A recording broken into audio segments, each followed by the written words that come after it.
నమస్తే welcome to judgement day.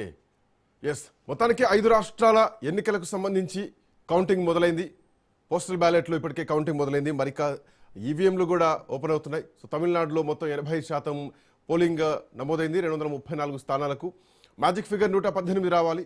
So ఇట్లాంటి నేపథ్యంలో ఇప్పటికే అంటే అందరి చూపు కూడా పశ్చిమ బెంగాల్కే చేరుకుందని చెప్పాలి. పశ్చిమ బెంగాల్లో ఏం జరగబోతోంది, ఎవరు ఈసారి అధికారంలోకి రాబోతున్నారు, దీది తన స్థానాన్ని నిలుపుకోబోతున్నారా?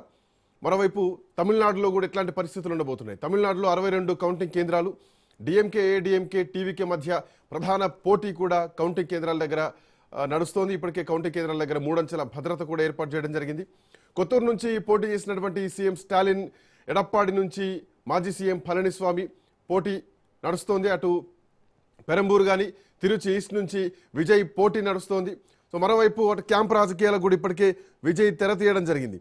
సో టీవీకే ఒక గేమ్ చేంజర్గా అయ్యేటువంటి అవకాశం కనిపిస్తోందా? ఎలాంటి పరిణామాలు ఉండబోతున్నాయి చూడాల్సినటువంటి అవసరం ఉంది.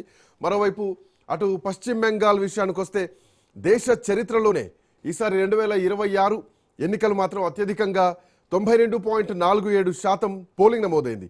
294 స్థానాలకు 2 దశల్లో ఇక్కడ పోలింగ్ జరిగింది.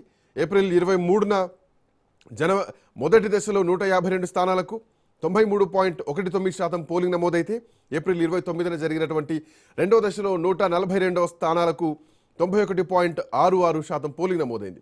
సో ఓవరాల్గా రెండు దశల్లో కలిపి 92% నమోదైంది. 92.47% పోలింగ్ నమోదైంది.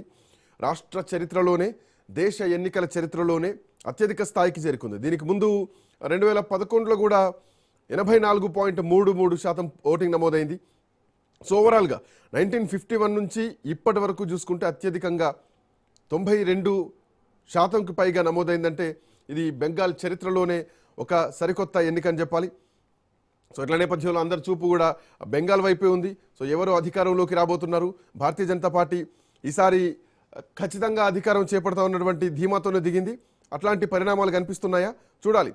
సో ప్రస్తుతానికి బెంగాల్లో తొలి ట్రెండ్స్ మాత్రం కనిపిస్తోంది. టీఎంసీ 10 స్థానాల్లో, భారతీయ జనతా పార్టీ 7 స్థానంలో ఆధిక్యంలో ఉన్నాయి.